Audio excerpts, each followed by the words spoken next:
CEO Millionaire believed money could buy anything. But a $300,000 bet with the quiet cleaning lady is about to teach him a costly lesson about dignity, integrity, and the true price of redemption. Hello there.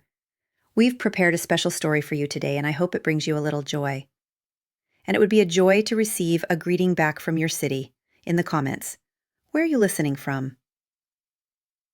Useless, Peter's roar cracked through the boardroom like a whip. The sound startled even the storm outside, thunder answering as though the heavens approved his fury. He tore the paper from the center of the table, the German text glaring back at him like an insult he could not decipher. I pay you a fortune and none of you can read a single page. His voice was not just loud, it was sharp, cutting through the silence, slicing into the people seated before him. The three senior executives sat frozen. Jordan's fingers stopped their nervous tapping. Owen's cufflinks caught the cold light as his hand hovered, useless, above his papers. Lacey kept her eyes fixed on the polished table, as if the grain of wood might open up and swallow her whole. No one dared speak.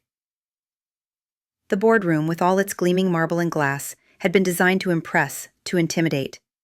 Tonight, it felt like a cage. The storm beat against the tall windows, rain lashing in furious rhythm, the city below glimmering with restless energy. The world outside pulsed with life. Inside, the air was heavy, suffocating with failure. Peter's tie hung loose against his chest. His once immaculate suit rumpled after hours of pacing. His hand raked through his hair, leaving it uneven, the polished mask of a perfect CEO slipping away. What remained was a man cornered by his own empire's weakness. Inside his head, the words repeated, darker each time. Pathetic. This is my leadership team? I built this tower, carved it out of stone and blood, and I'm surrounded by empty suits. I don't pay for silence. I don't pay for blank stares. The fury in his chest swelled until it needed release. He slammed his palm down on the table. Glasses rattled. Pens rolled and fell to the floor. The sound ricocheted across the high ceiling like a gunshot. Hours, his voice thundered again. Hours wasted while millions hang in the balance. A contract, a single contract. And you sit here like frightened children. Executives?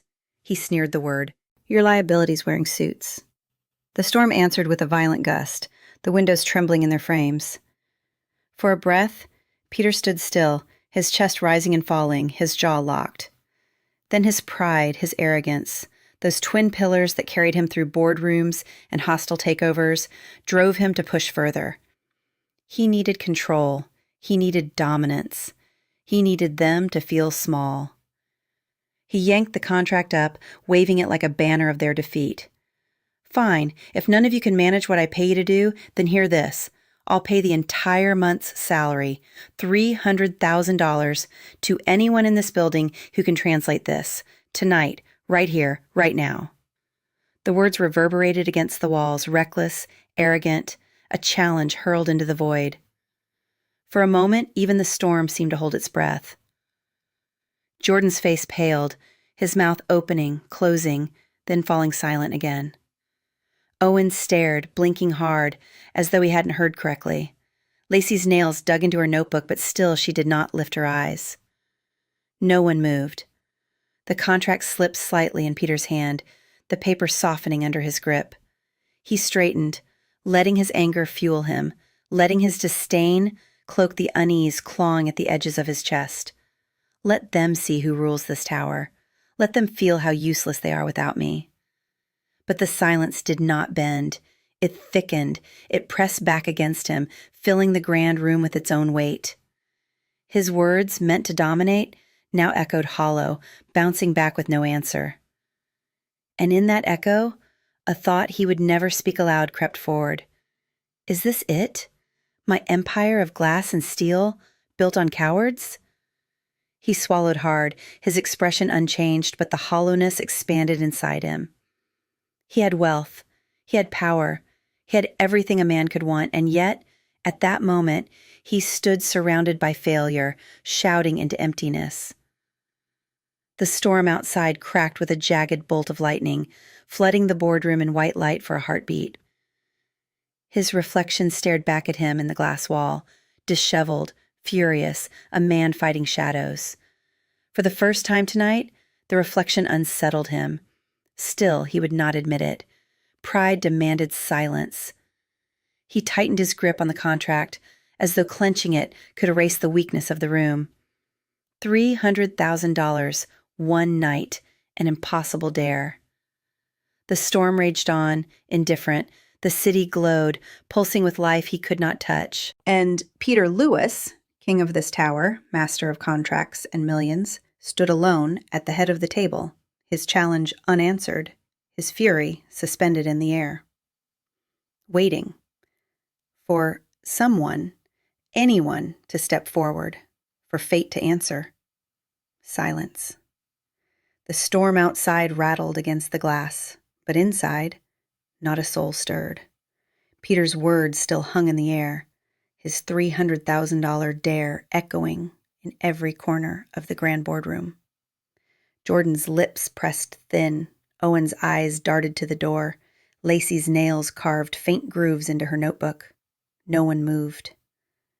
Peter felt it, his power reverberating, but also the weight of emptiness pressing in on him. For all his wealth, for all his fury, he stood surrounded by statues carved of fear. His pride swelled again, trying to choke down the unease gnawing at the edges of his chest.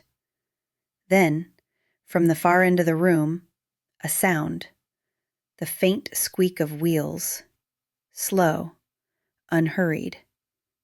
Every head turned. From the shadowed doorway, a cleaning cart emerged, rolling softly over the marble floor, and behind it, a woman pushed forward, her figure small against the scale of glass and steel. The executives blinked, as if the sight did not make sense.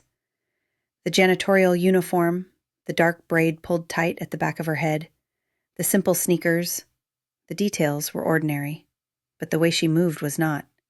She stepped into the light with calm precision, her eyes steady, her back straight.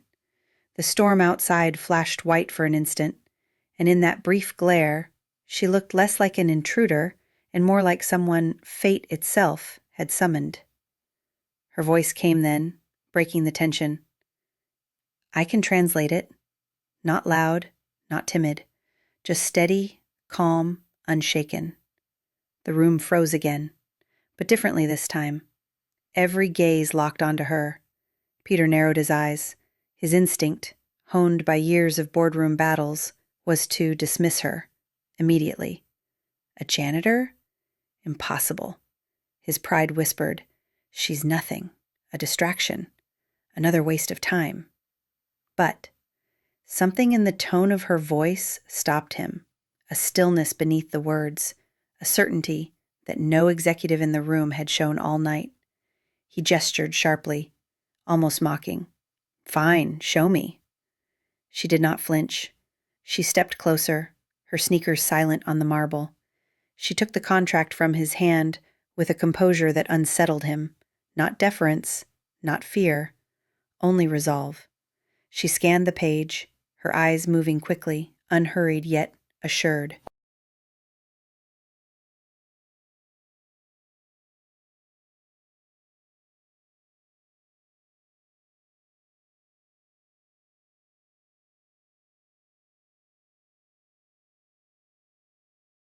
Her lips parted, and words began to flow, smooth, measured German shifting seamlessly into clear English.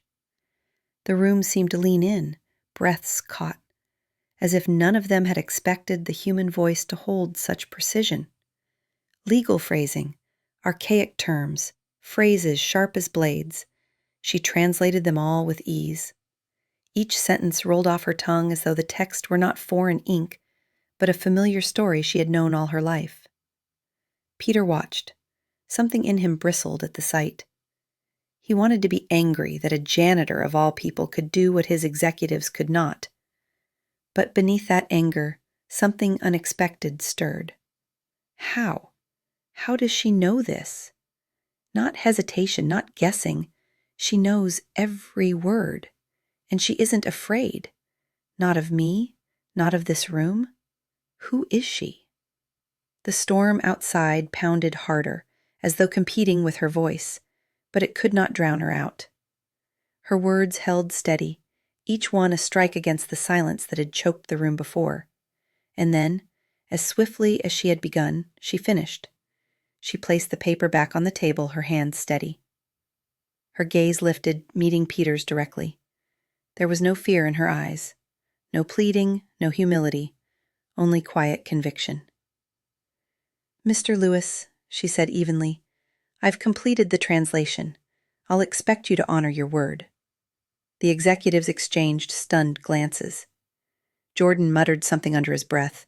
Owen shifted uncomfortably, as if the balance of the room had tilted. Peter said nothing. His jaw tightened. He was not used to being looked at like that, without awe, without fear, without calculation. Her gaze cut through the armor he wore, reaching a place he had long buried. Inside, something stirred that he did not want to name. She doesn't look at me like the others, not like prey, not like they look at power. She looks as if she sees just a man, and damn it, I don't know what to do with that. Lightning flashed again, reflecting her figure in the glass walls. Ordinary uniform, simple shoes, eyes steady and unbroken. For the first time in a very long time, Peter Lewis found himself silent. The storm raged on outside, but inside, something else had begun. Not an ending, a beginning. Morning came gray and unwelcoming, but inside the Lewis Corp Tower, the day had already begun with unusual weight. The storm had passed, leaving the streets below washed clean, but the tension from last night's boardroom had not lifted.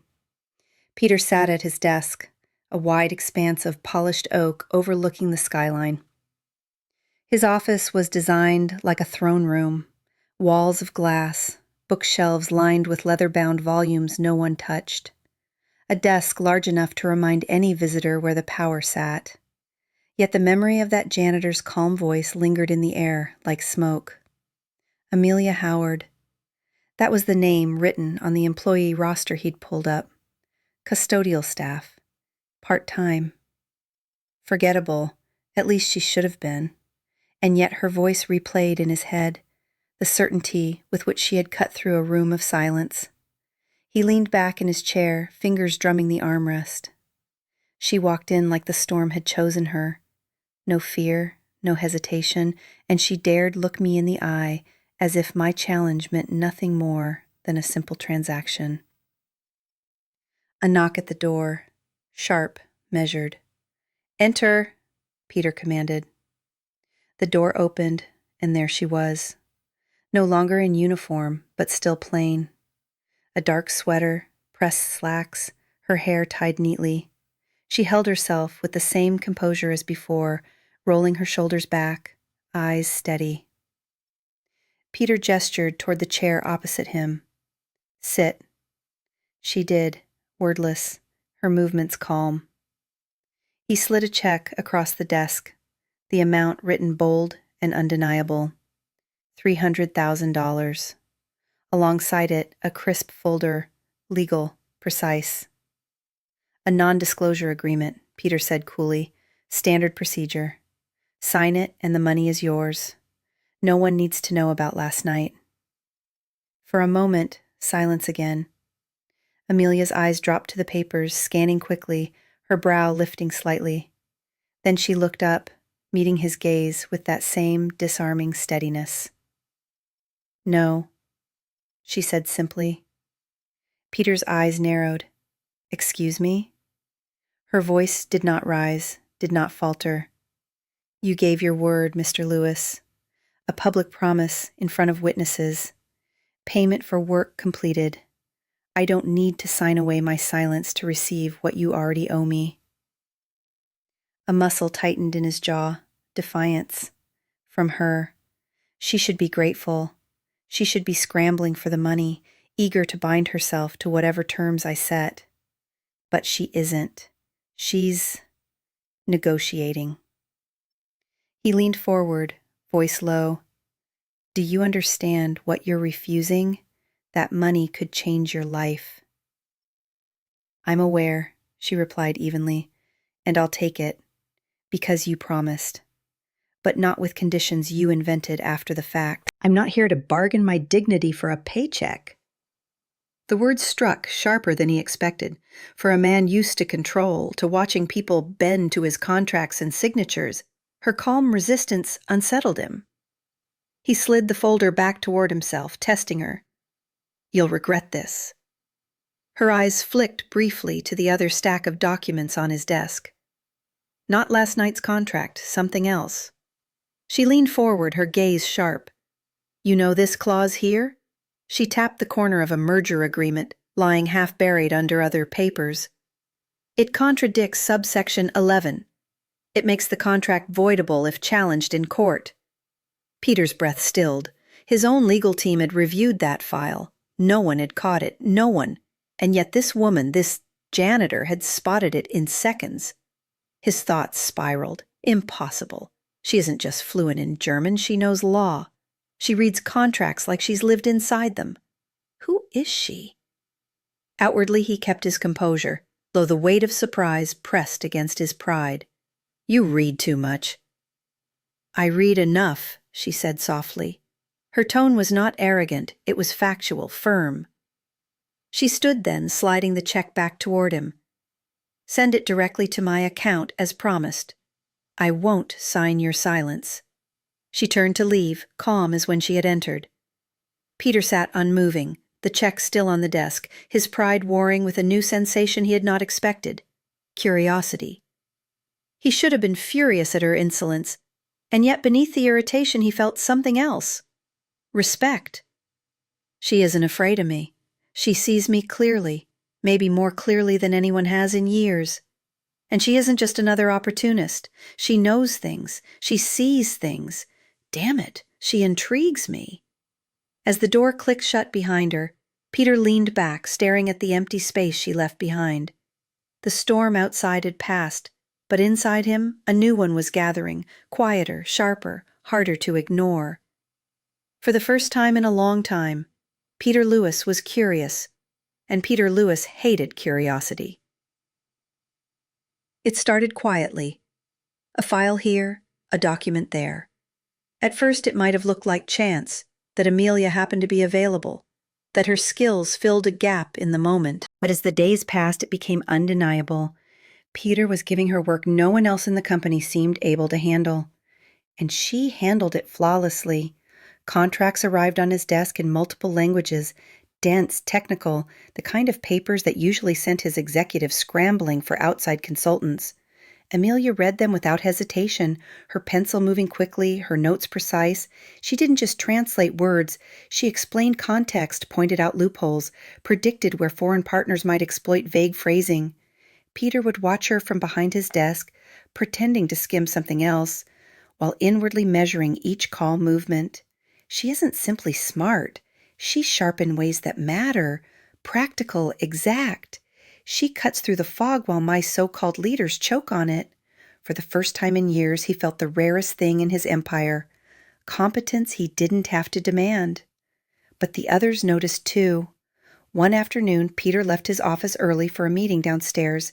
As he passed through the corridor, his steps slowed. Ahead, voices, low, hushed, but tense. Jordan, Owen, and Lacey stood clustered near the coffee station, their heads bent close. He should have kept walking. Instead, something in their posture, tight, angry, pulled him to the shadows of the hallway.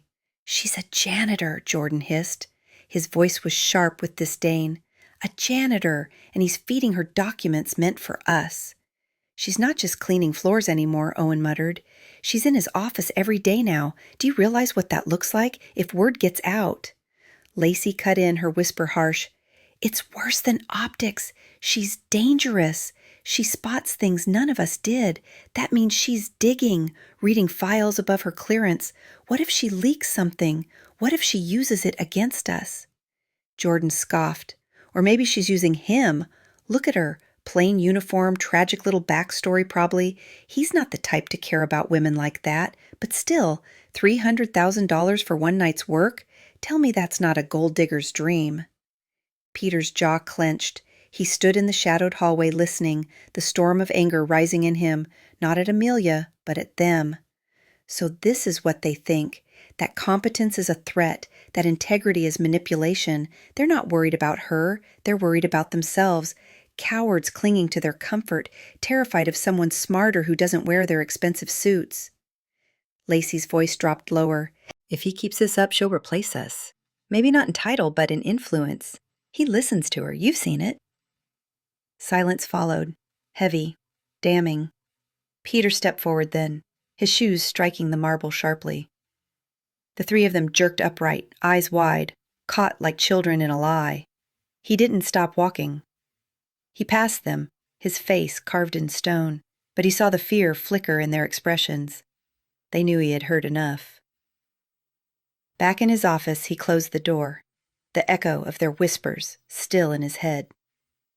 He stood at the window, the skyline stretching endlessly, the city's pulse below, indifferent to his empire's petty insecurities. They fear her because she exposes them. They'd rather sit safe, hidden in mediocrity, than face someone who proves them inadequate. But me? His hands curled into fists at his sides. I've built my life on confrontation. And Amelia Howard is not weakness. She is strength where they have none. He turned then, eyes settling on the stack of files Amelia had left neatly arranged on his desk. The notes she'd scribbled in the margins were clear, concise, every flaw in the contract circled, every opportunity underlined. Peter lifted one page, reading her careful script. A rare sensation tugged at him, subtle but undeniable. Respect. Respect, not forced by money or power, but earned by merit, and beneath that respect, a flicker of something else. They call her a threat, perhaps she is, but not to me, to them, to the fragile balance they cling to. And maybe that's exactly what this place needs. The storm outside had passed days ago, but in Peter's chest, a new storm brewed, a storm of defiance, of recognition, of something more dangerous than anger. Because now, for the first time in years, he wasn't just running an empire, he was curious about someone standing beside him, someone who wasn't afraid of shadows or whispers or him. The week wore on, and whispers thickened like smoke in the air. Amelia's quiet competence was no longer a secret. Files kept arriving at her desk, contracts heavy with clauses that would have crushed anyone else under their weight. She handled them all with steady precision. To Peter, this was efficiency. To his executives, it was a threat. One evening, as the office lights dimmed and most of the building emptied, Peter left his office and descended to the executive lounge. The air smelled of expensive liquor and leather upholstery, a place built for privilege and pretense. He rarely lingered there, but tonight he walked in, drawn by a strange restlessness. Voices reached him before he entered fully, sharp, mocking voices. "Look at her," Jordan sneered, his words dripping with condescension, walking around in that cheap uniform like she belongs here, a janitor who thinks she's a lawyer. Can you believe the audacity? Owen chuckled nervously. $300,000 in her bank account, courtesy of Peter. Of course she feels bold now. And then Lacey's laugh, soft, cruel. She doesn't even try to dress differently. You'd think she'd at least buy herself a new wardrobe instead of parading around in polyester. It's pathetic. Peter stopped in the doorway, his eyes locked on the scene. Amelia stood a few feet away from them, holding a folder tight against her chest. She didn't answer, didn't defend herself. Her posture was straight, her chin slightly lifted, but her silence spoke louder than their laughter. She would not give them the satisfaction of a reaction. Still, Peter saw it, the flicker in her eyes, a quick tightening, like the sting of a blade she refused to acknowledge. Something inside him shifted. Before he realized he was moving, he stepped forward. His voice cut through their laughter, cold as steel. "Enough." The room froze. Jordan turned, his smirk fading when he saw Peter. Owen's drink halted halfway to his lips. Lacey blinked, startled. Peter's gaze locked on Jordan, his tone razor-sharp. "Tree, twe, qua, Howard, he said deliberately, his words measured, is worth more than your entire wardrobe, Jordan, combined. The silence that followed was deafening. Jordan's face flushed red. Owen looked down at his shoes. Lacey shifted uncomfortably, her earlier bravado evaporating. None of them dared to speak. Peter didn't linger. He turned toward Amelia, his expression unreadable, and for a moment, the noise of the lounge seemed to vanish. Their eyes met. She didn't thank him. She didn't bow her head or smile in gratitude. Instead, she held his gaze steady, unflinching, and in that look he read 1,000 unspoken words. Why? Why defend me? This isn't a transaction. This isn't power. This is something else. Inside Peter's chest, something twisted. Why did I speak? It wasn't strategy. It wasn't optics. It was instinct, reflex. She doesn't need my protection. She already stands taller than them without me. And yet, I wanted to cut them down for daring to touch her with their poison. He exhaled sharply, the weight of that realization pressing against the armor he'd worn for years. Amelia turned then, breaking the gaze, and walked past him. The faint scent of soap and paper trailed with her, simple, clean, grounded. No perfume of power, no desperate attempt to impress. Just her. Later that night, long after the lounge had emptied, Peter found himself in his office again, staring at the skyline. The city glowed endlessly, each light a story he would never know. And yet his thoughts circled back, not to mergers, not to boardroom numbers, but to her. To the way she stood in silence under ridicule, to the way she met his eyes without flinching, to the way he, for once, had not calculated his words but spoken them from somewhere unguarded. She unsettles me. She disarms me. Damn it, she makes me feel human. Down the hall, Amelia paused at her own small desk, flipping through the folder she'd carried from the lounge. She set it down, exhaling softly. Her mind replayed his words, his tone, the way he had silenced them with one sharp strike. Why? He didn't need to do that. It wasn't a deal. It wasn't an exchange. He gains nothing from defending me. For the first time, a question stirred in her chest, one she had not allowed herself to consider before. Could there be something in him, something beyond arrogance, beyond the empire and the anger, something he doesn't even see himself? Her hand lingered on the folder. She told herself it didn't matter, that it was only a moment, a passing shadow, but deep inside, where reason couldn't reach, a spark had been lit, and once lit sparks only grow. The ballroom glittered with wealth. Chandeliers rained down golden light over polished marble floors, strings of violins weaving through the hum of laughter and clinking glasses. Waiters glided with trays of champagne, their movements rehearsed and flawless. Everywhere Peter looked, the city's elite had gathered. Politicians, CEOs, heirs and heiresses wrapped in silk and diamonds. This was the kind of night Peter Lewis had built his empire for. Appearances, influence, control. He wore them like armor. His tuxedo was custom.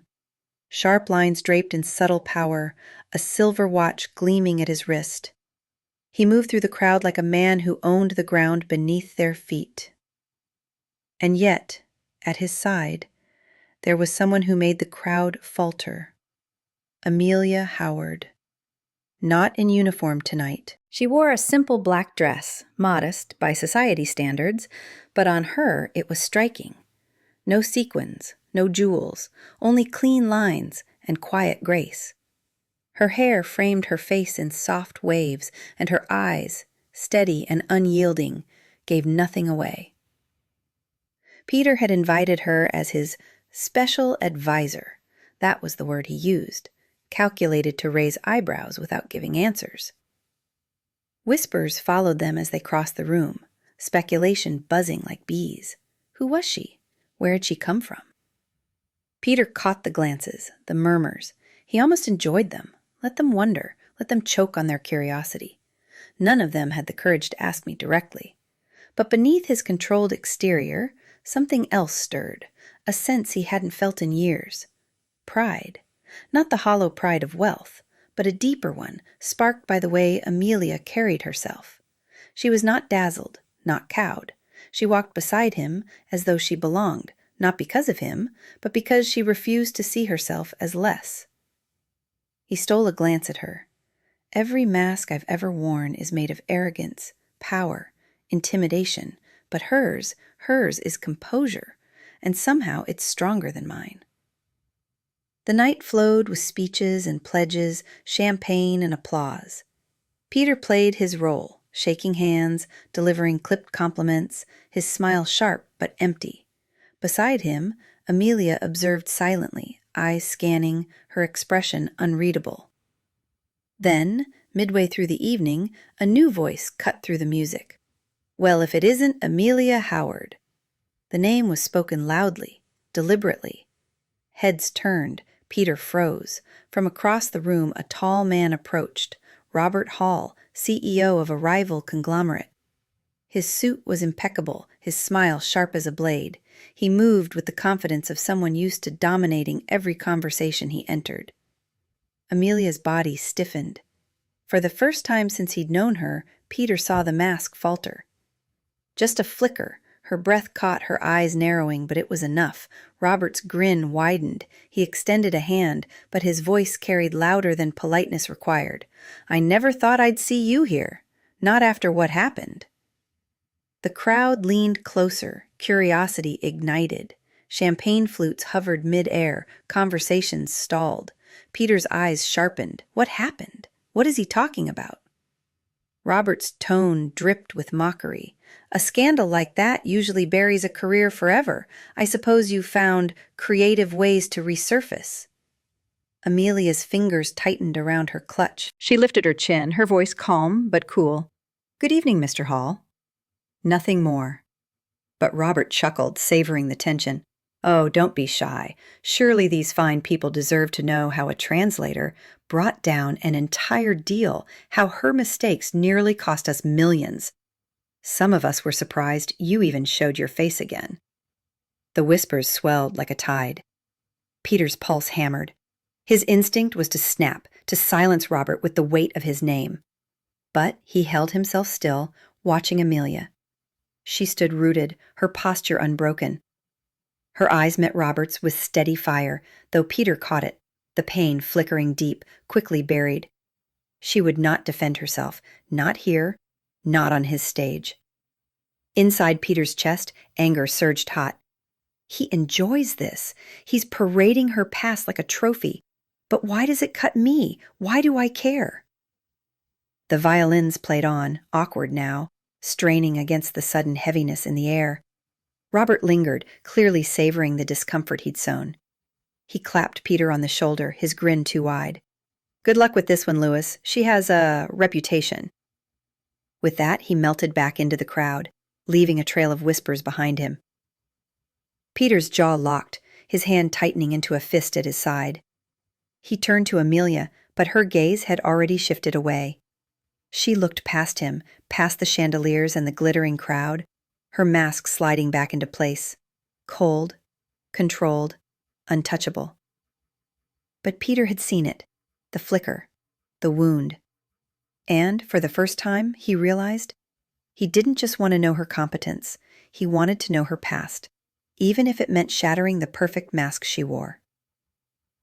The music in the ballroom played on, but to Peter, the violins had lost their tune. Every note grated against his nerves. He stood among glitter and champagne, but all he saw was Amelia's face when Robert Hall had spoken her name. That flicker in her eyes, pain buried deep. She had hidden it quickly, but not before he saw. Now, as guests swirled around him in tailored gowns and polished shoes, his mind refused to quiet. What scandal? What reputation? What did he mean by mistakes? He clenched his glass so hard he feared it might shatter. For years, Peter Lewis had prided himself on control of markets, of contracts, of people. But tonight, control slipped. A woman in a black dress, once invisible to him, now occupied every thought. Amelia excused herself from the circle of whispers and stepped into the edge of the room, her posture tall, her mask unbroken. To the crowd she looked untouched, but Peter's eyes traced the smallest betrayals, the way her fingers dug into her clutch, the tension in her shoulders.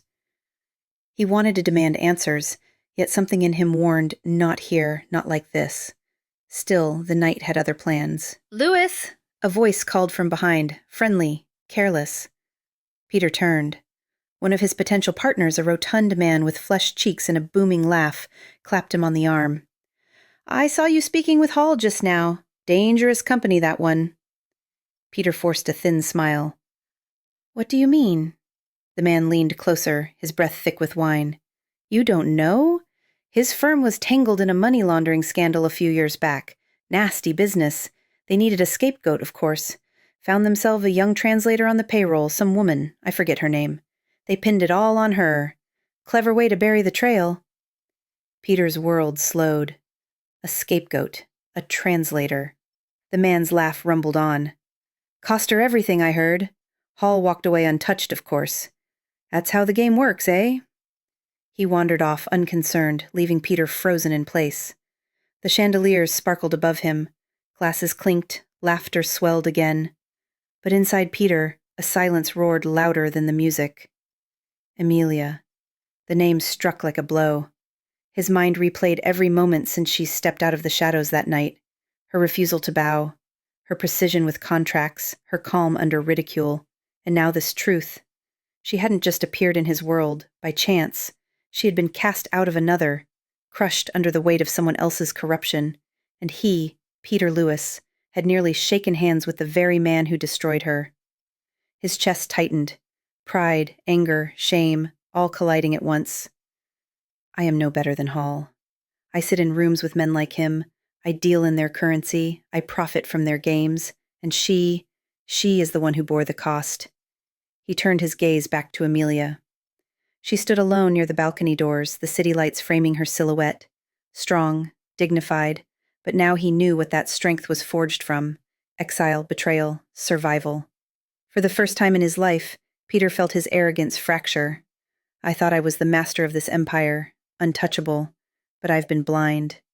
Blind to the rot beneath the marble. Blind to the blood price others have paid for men like me to stay powerful. And she is the proof of it." He set his untouched glass on a tray passing by, his hand trembling slightly. His reflection in the mirrored wall caught his eye. The man staring back wore the tuxedo, the silver watch, the mask of control.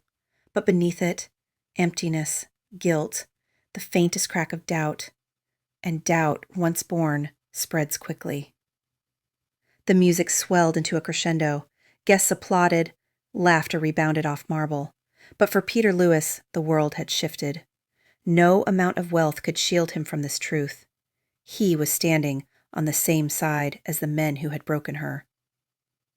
And in that realization, something inside him shattered. For the first time in years, Peter Lewis felt small. Not because Amelia was weak. No, she was stronger than any of them. But because he finally saw himself clearly. Peter's world has just shattered. The truth is not just a document. It's 5 stolen years of a person's life. He now stands at a crossroads. Bury the truth to protect his empire, or burn it all down for a chance at justice. If you believe that the truth, no matter how painful, is the only path forward, comment with the keyword truth to cast your vote for his conscience. And he did not like what he saw. Morning sunlight spilled across the city, but inside Lewis Corp, the air was colder than night. The storm that had broken Peter's arrogance now lingered as a heavy fog he could not escape. He sat at his desk, the same oak fortress where he had commanded executives, where his voice had ruled like law. Today, the wood beneath his palms felt hollow. Contracts lay scattered, but his eyes could not hold to them. All he saw was last night. The sharp smile of Robert Hall, the whispers of the crowd, and Amelia's mask cracking for the briefest, devastating moment. The door opened. Amelia stepped inside, her posture precise, her expression unreadable. No trace of weakness remained. She carried a file in her hands, her uniform once again simple, professional, stripped of the grace that had silenced a ballroom. Peter rose halfway from his chair, words catching in his throat. "Amelia." Her gaze met his, cold as winter glass. "Mr. Lewis." The title struck harder than a blow. No softness, no unspoken connection, just distance. She laid the folder on his desk. "The translations you requested. I've ensured accuracy." He stared at her, searching for a fracture in her tone, some hidden warmth that hadn't vanished. He found none. At last he forced himself to speak. "About last night, I should have—" She cut him off, her voice steady, sharp. "An apology, Mr. Lewis, will not return the 5 years I lost. It will not erase the courtrooms, the headlines, or the silence of people who knew the truth but said nothing." Her eyes did not waver. "From now on, this is work. Nothing more." She turned, every movement precise, deliberate. Peter's chest tightened. Work, nothing more. After everything, is that all I am to her? A reminder of the world that broke her? "Amelia," he said quickly, desperate to slow her steps. "Please." But she didn't stop. Her voice floated back, quiet, final. "Save your pleas for someone who hasn't already paid the price." The door closed. Silence again. But not the silence of control. This was the silence of loss. Peter sank back into his chair, the weight of her words pressing into him. His hands gripped the edge of the desk, knuckles white. She's right. What good are words for me? I stood in rooms with men like Hall. I signed deals built on lies. I played their game and she was crushed beneath it. I did nothing. Nothing. For the first time, guilt, not anger, not arrogance, but pure guilt, filled him until he could hardly breathe. He rose and crossed to the window. The city sprawled before him, towers and streets alive with movement. Once that view had filled him with pride. Today it mocked him. Every glass building, every steel spire seemed to echo Hall's grin, the laughter of men who never paid for the destruction they left behind. Peter pressed his forehead against the glass. How do I undo what I've been part of? How do I change a history already written in her blood and silence?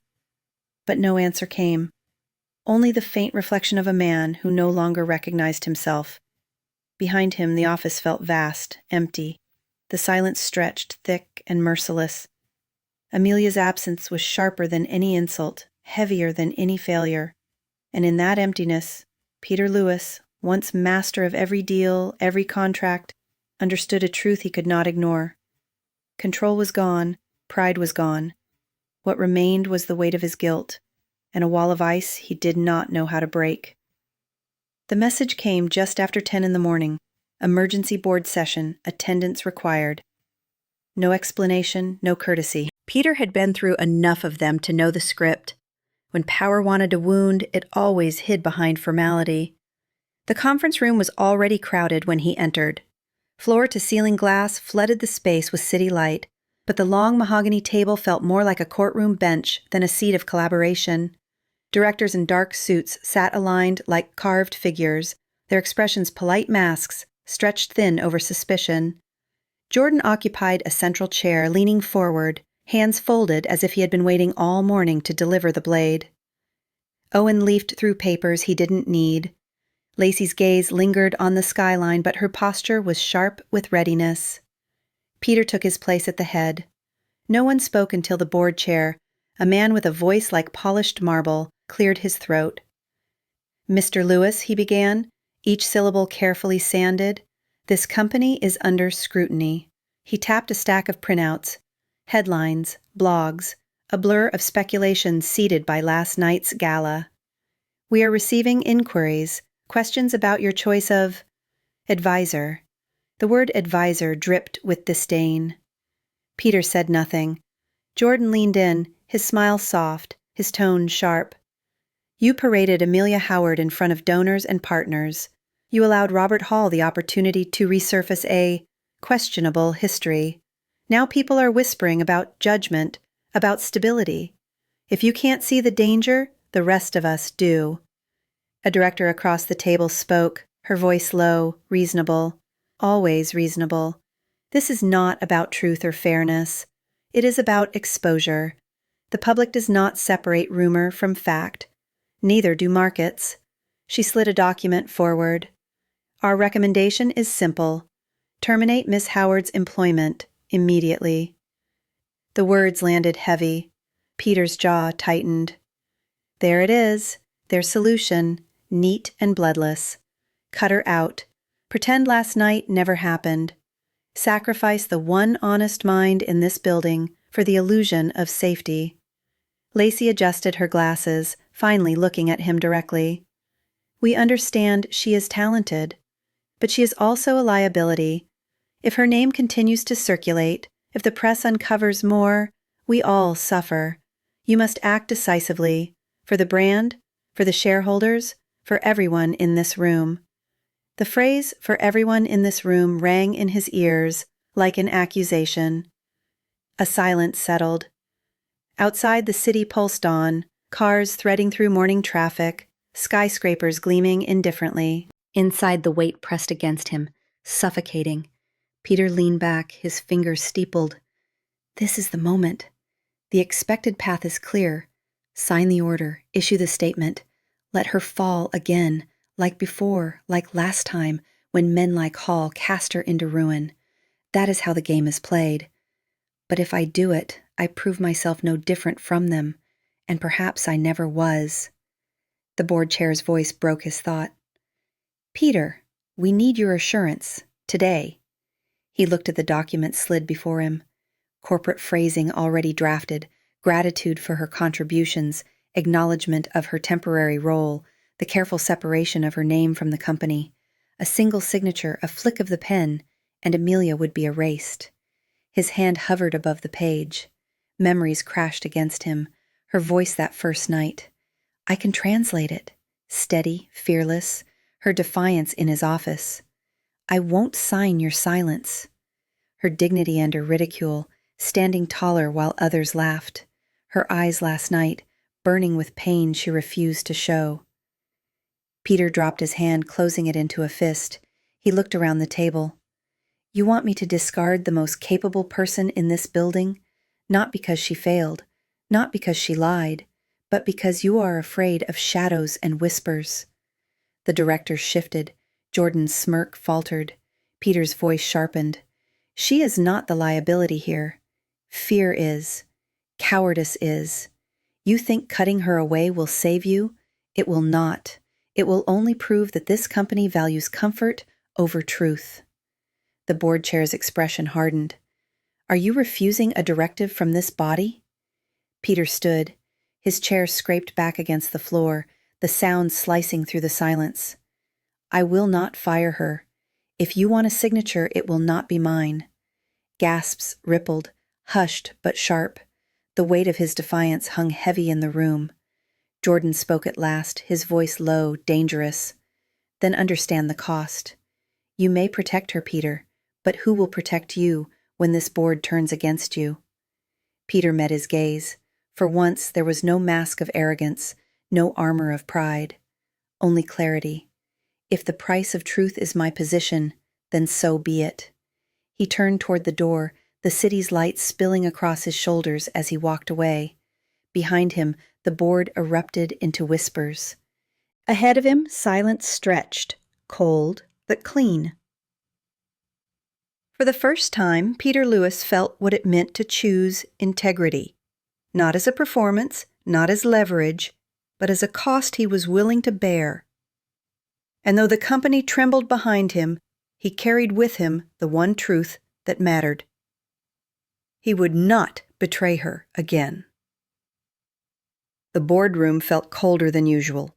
The air conditioning hummed softly, but the chill in the room came not from machines, it came from eyes, from the polished silence of people waiting to see a man bend. Peter stepped inside, the heavy doors closing behind him with a thud that echoed across the marble. Every seat at the long table was filled. The directors had assembled in full, their papers stacked neatly, their expressions carved from stone. Jordan sat near the middle, leaning back, his face arranged into a mask of calm amusement. Owen and Lacey flanked him, eager shadows waiting for the light of his lead. At the far end, the chairman adjusted his glasses. "Mr. Lewis," he said evenly, "we are reconvened to finalize yesterday's discussion." Peter remained standing, his shadows stretched across the gleaming table, long and stark beneath the glare of the overhead lights. "They expect me to fold, to apologize, to sacrifice her. They've already written the story in their minds. Peter Lewis bows to reason, restores order, protects the brand. But order bought with lies was not order. It was rot, disguised." He spoke, his voice firm. "You want me to dismiss Amelia Howard?" Murmurs stirred. Jordan smiled faintly. "We don't want, Peter. We require. Her presence has become a liability. We've drafted the release. All it needs is your approval." Peter's jaw clenched. He had built this empire on signatures, on words that could move millions with a stroke of ink. But today his refusal carried more weight than any contract. He looked down the table, at faces polished by power, and for once he saw them clearly, not as allies or rivals, but as men and women clinging to comfort, terrified of truth. "No." The word was quiet, but it struck the room like thunder. The chairman's brow furrowed. "Excuse me?" "I said no." Peter leaned forward, his palms pressing against the table. "Ms. Howard is not a liability. She is the only one in this building who has not failed the company. She saw flaws you ignored. She uncovered weaknesses your teams overlooked. And she did it without fear, without greed. You want me to erase her because you are afraid of whispers. I won't." Silence, the kind that quivered on the edge of explosion. Jordan broke it with a chuckle, though his eyes were sharp. "You're letting sentiment cloud judgment. Since when do you defend staff like her? Be honest, Peter. You don't care about her reputation. You care about protecting your own." Peter's gaze snapped to him, ice and fire entwined. "Protecting myself? If that were true, I'd have signed your papers yesterday. I'd have thrown her to the wolves to save my crown. But I won't repeat Hall's sins. I won't be complicit in another scapegoating, just so this room can sleep better at night." Lacey shifted, discomfort flickering across her face. Owen cleared his throat, eyes darting anywhere but at Peter. The chairman's tone hardened. "Do you understand the implications of defying us? You stand not only against your peers, but against the institution you represent." Peter straightened. For years, he had thrived in this room by towering over others, by wielding arrogance as a weapon.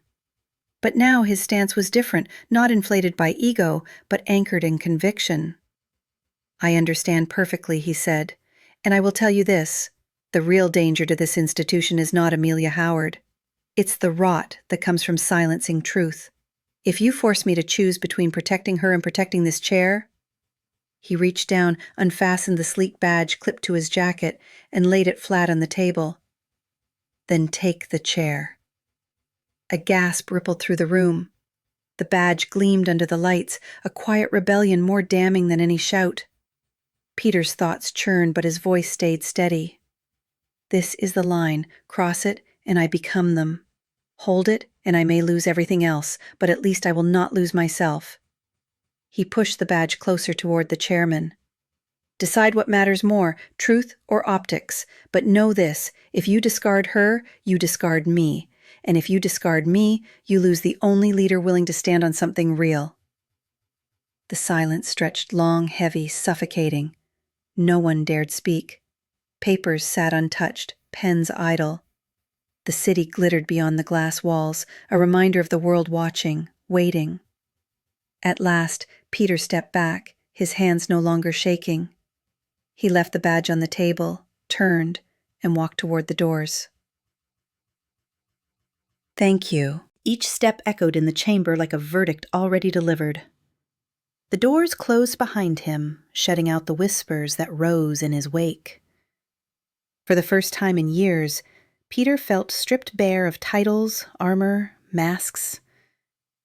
What remained was not the CEO, not the power broker, not the king of glass towers. What remained was a man standing on the thin, sharp line of conscience, knowing it could cost him everything, but unwilling to move. The vote took less than 15 minutes. 15 minutes to dismantle 15 years. Peter stood at the end of the boardroom, arms folded, watching the hands rise one after another. Calm, clinical, almost polite. No shouting, no chaos, just numbers shifting on a page, power changing hands with the quiet efficiency of a scalpel.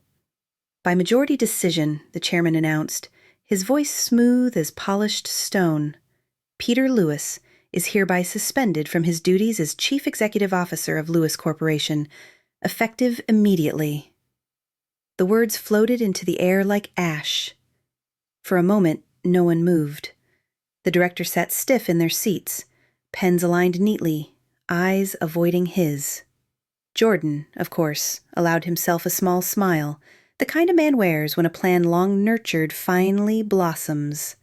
Lacey exhaled with visible relief.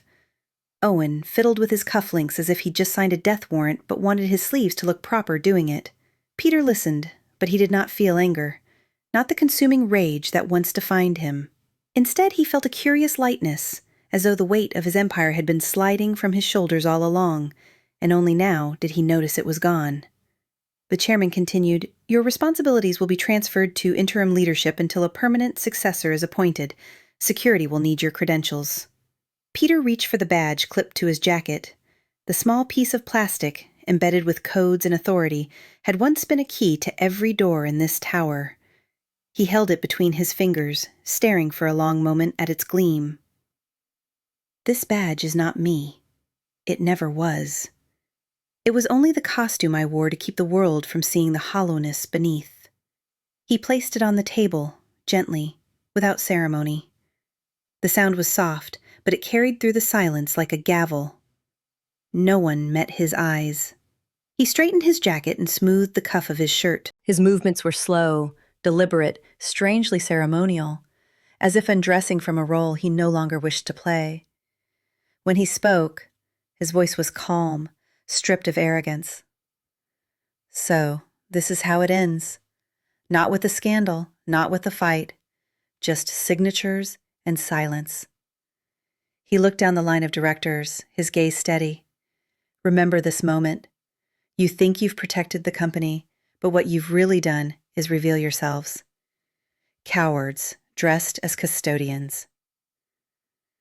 Jordan's smirk deepened, but it could not reach Peter.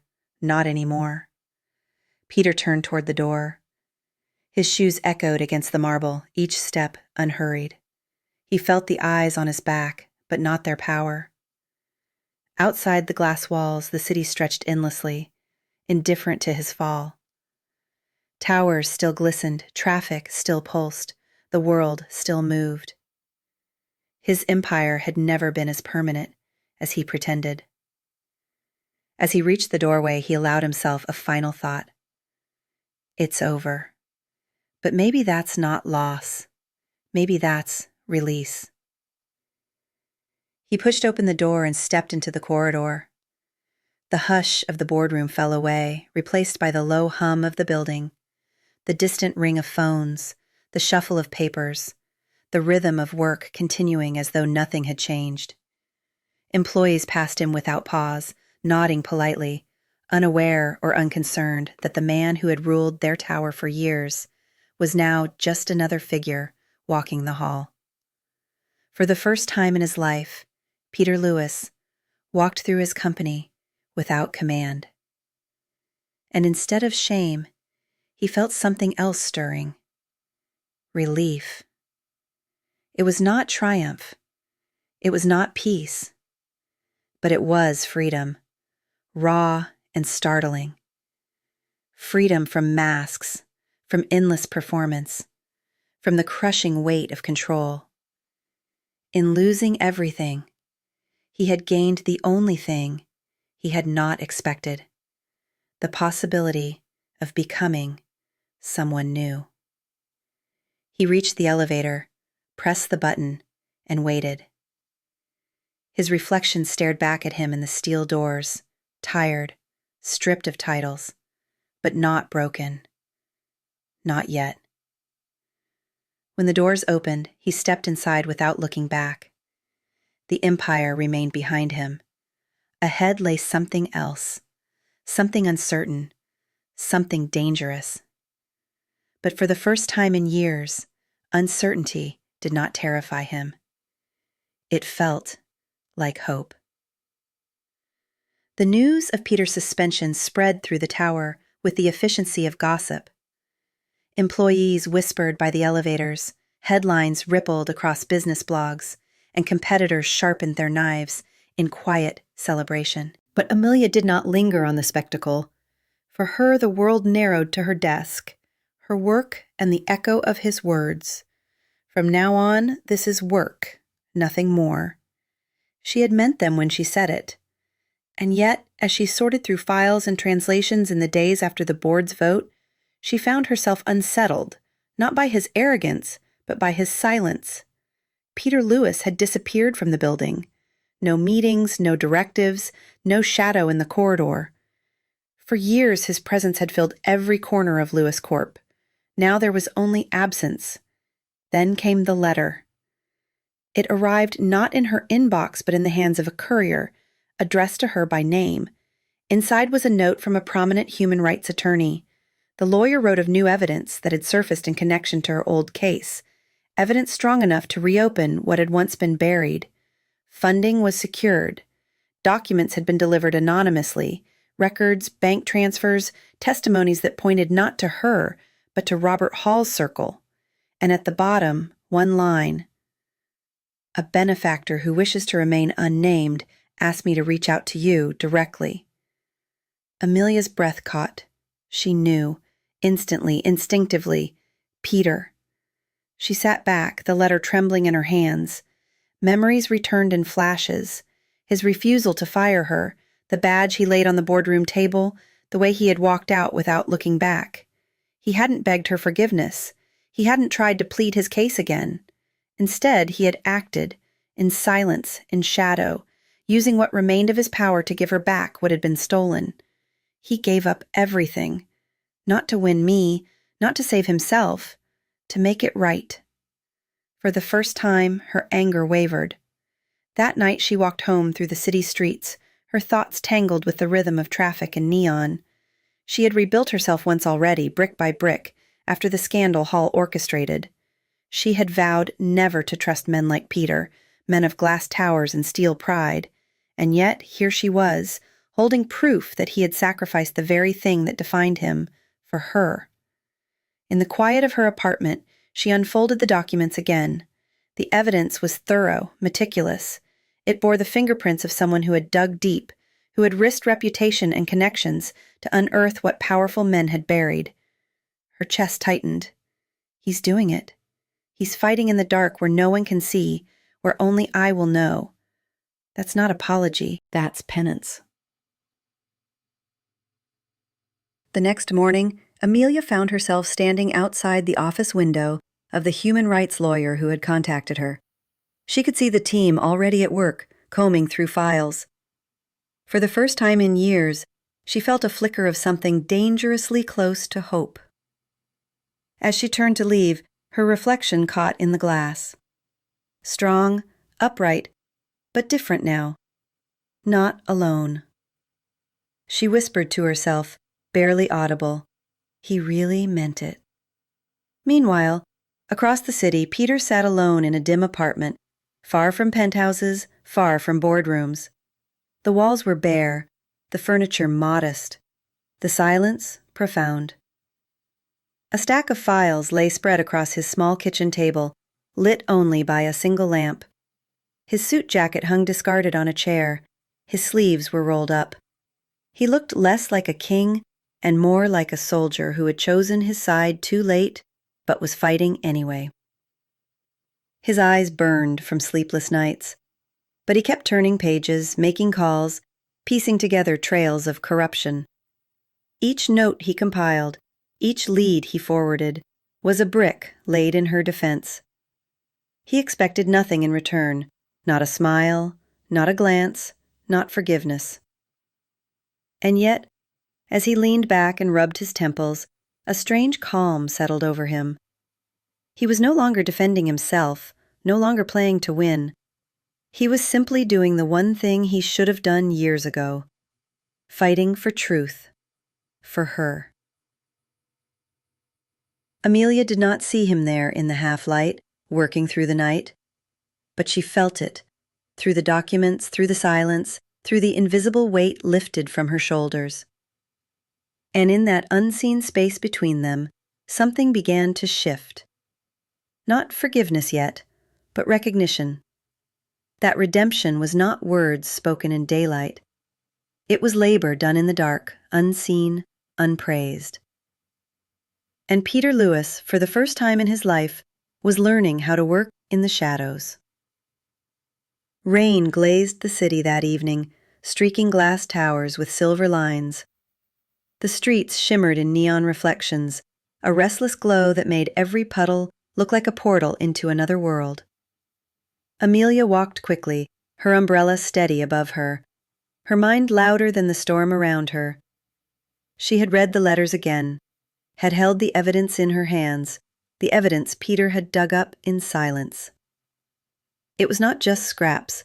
This was the kind of proof that could shift courts, that could shatter reputations, and it had been gathered at a cost. His cost. She could no longer dismiss it. This wasn't another performance. It wasn't arrogance dressed as generosity. It was sacrifice. So she found herself outside the door of a modest apartment in a neighborhood that didn't belong to kings of industry. The paint on the hallway walls was chipped, the air heavy with the scent of rain-soaked brick. She lifted her hand, hesitated, then knocked. A pause, then footsteps. The door opened. Peter stood there, sleeves rolled up, hair untidy, exhaustion in every line of his face. His eyes widened slightly at the sight of her, then steadied, as if bracing himself. Behind him the apartment was dim, its table buried in stacks of files and open folders. For a heartbeat, neither spoke. The only sound was the rain drumming against the street outside. Amelia lowered her umbrella. "You've been busy." Her voice was even, but not cold. It carried something else, curiosity perhaps, or the fragile thread of acknowledgement. Peter glanced back at the papers. Work that should have been done years ago. She stepped inside, uninvited, but not unwelcome. The room was smaller than she expected, stripped of the opulence she had always associated with his name. No marble, no glass, just four walls and the dim light of a single lamp. Her eyes scanned the documents spread across the table. Bank records, contracts, transcripts, evidence stitched together into a narrative. Evidence that pointed to Robert Hall and the network that had destroyed her. "You found this," she said quietly, her fingers brushing over a page. Peter stayed by the door, his voice low. "I didn't find it alone. I leaned on contacts, favors. But yes, it's real, and it's yours now." Something shifted in her chest. For months, maybe years, she had carried her fight alone. To see someone else, him of all people, carry even a fraction of that weight was disarming. She turned to face him. His shoulders looked smaller here, without the armor of his tailored suits, without the gleam of power. He was just a man, worn but resolute. "I didn't come here for apologies," she said. He nodded once. "Good. I don't deserve to give them." Silence stretched, but it was different now. Not the frozen wall of before, more like an unmarked space waiting to be crossed. Amelia exhaled slowly. If this evidence holds, Hall won't be able to hide. But going against him means going against everyone tied to him. That's more than I can take on alone. Her words hung between them. Peter's eyes lifted, cautious, uncertain. Is this what I think it is? Is she offering partnership? She placed both hands on the table, steadying herself. If you're willing to fight this through, not for me, not for redemption, but for the truth, then maybe we don't have to stand on opposite sides anymore. Her voice trembled slightly on the last words, but she did not take them back. For a long moment, Peter didn't move. He only watched her, as if afraid the image might dissolve if he blinked.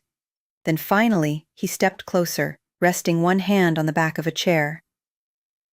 "You'll have me," he said softly. "Not as a savior, just as someone who should have stood there a long time ago." Amelia searched his face. For once, she found no mask, no arrogance, just weariness and something steadier beneath it, resolve. The storm outside swelled, rattling the windows, but inside, something steadier began to take shape. Not trust, not yet, but an alliance, fragile and unexpected. And for the first time since the truth surfaced, Amelia no longer felt alone. The rain had eased by the next morning, leaving the city washed clean but restless, as if it knew storms could vanish and return in the same breath. Inside Peter's small apartment, the air was thick with the scent of coffee and paper. The table between them was crowded with documents, bank transfers, shipping manifests, witness statements scribbled in half-legible notes.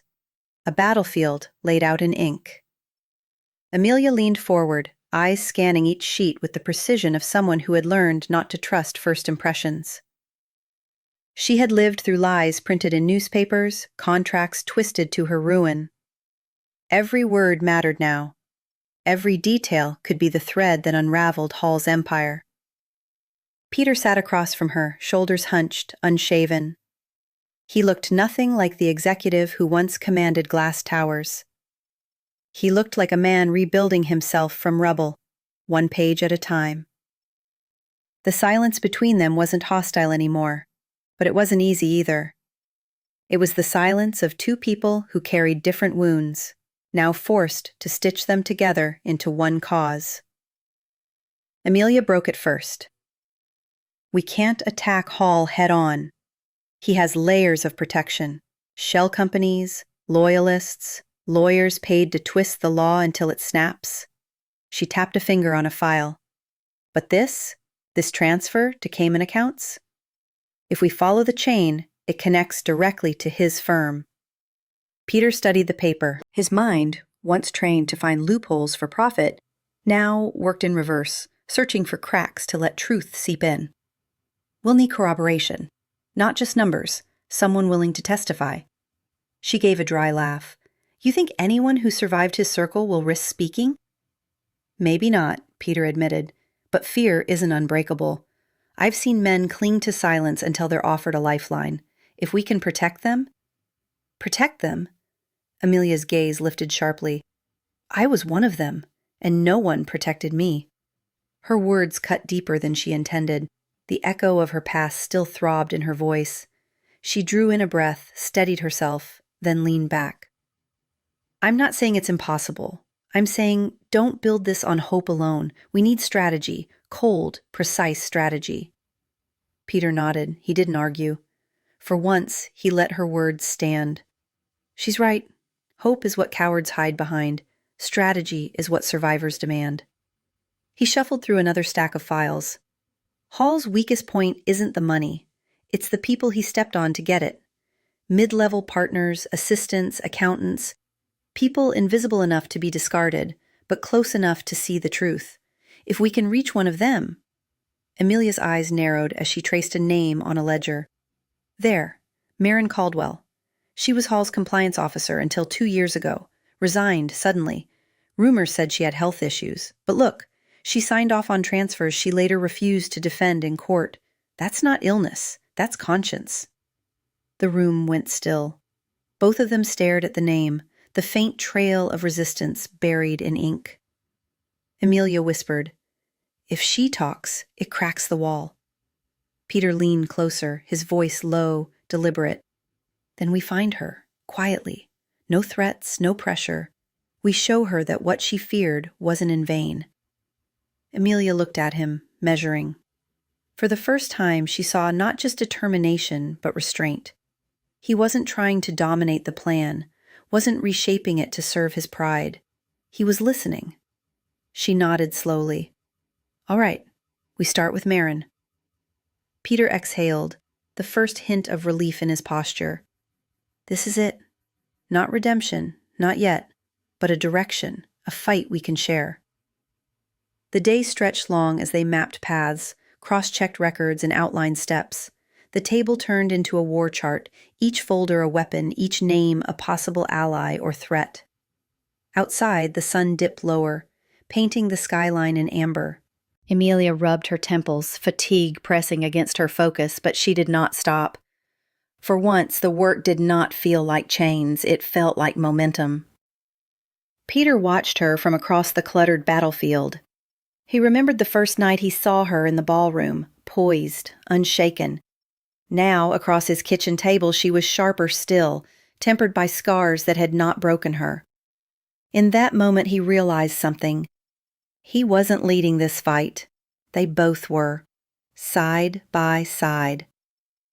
The storm had not ended, it was only gathering again, but now at least they would face it together. The house sat on the edge of the city, tucked behind rows of unkempt hedges and a gate that had long lost its polish. It was the kind of place people moved to when they wanted to vanish, where neighbors wave politely but never ask questions, where curtains stayed drawn even in daylight. Peter parked the car by the curb. Amelia sat beside him, her eyes fixed on the dimly lit windows. Both of them remained silent, listening to the hum of the engine fade. The weight of what they were about to do pressed against the stillness. Marin Caldwell, once a compliance officer buried deep in Hall's empire. She had signed papers that laundered millions, then resigned abruptly, her departure wrapped in whispers. Now she lived alone, far from the corridors of power, her name forgotten by most, but on their desk it had glowed like a lifeline. Amelia adjusted her coat, her voice barely above a whisper. If she opens that door, it's because she still believes truth matters. If she doesn't, she left the rest unsaid. Peter nodded. The walkway creaked under their shoes as they approached the door. Peter raised his hand and knocked, once, then again. A long pause, then the sound of locks shifting, hesitant. The door opened just a crack.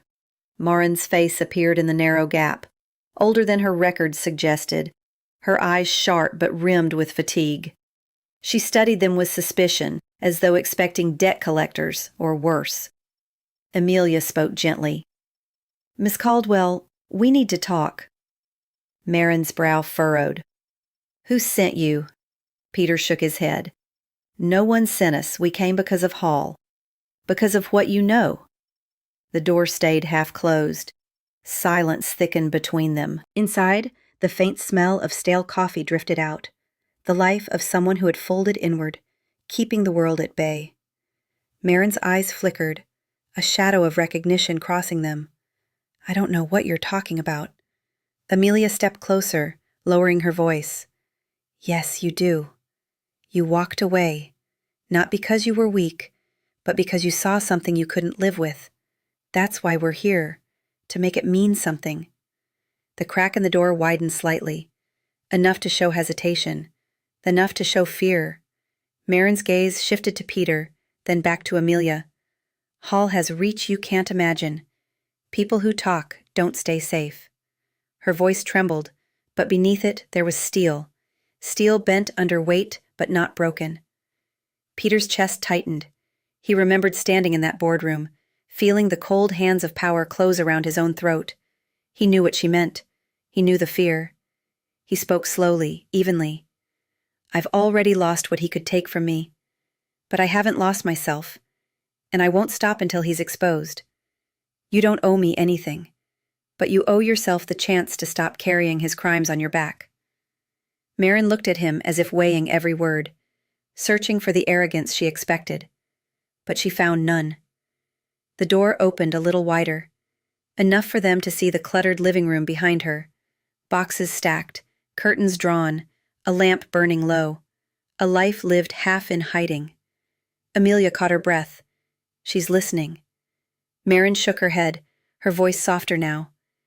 You don't know what you're asking. The documents I signed, they're enough to bury me too. If I talk, I don't just expose him. I destroy myself. For a moment, the weight of her words filled the porch. The rain had started again, a fine mist drifting under the eaves, dampening Amelia's sleeve. Amelia stepped closer, her tone steady, carrying not persuasion, but recognition. You've already been destroyed, Marin. Alone in this house, afraid of shadows. Hall did that to you. He'll keep doing it until someone stops him. We're not asking you to sacrifice yourself. We're asking you to reclaim what he stole. Your voice. The silence stretched. Peter's heart pounded, not from impatience, but from the fragile balance in the air. One breath too heavy, one word too sharp, and she would close the door forever. Then Marin exhaled, long and weary. She opened the door fully, though her hand lingered on the frame. Come inside, she murmured. Relief washed through Amelia, though she kept her face composed. Peter met Marin's eyes and gave a small nod. Not triumph, not victory, only gratitude. They stepped into the dim room, the door closing behind them. For the first time, Marin Caldwell had allowed light into her exile. Thank you for spending your time with Peter and Amelia's story. We believe everyone deserves a second chance. If you believe that too, and if you loved how they rebuilt everything together, please support us with a like and subscribe. Let's build a community where stories of hope and true love can always be shared. See you next time.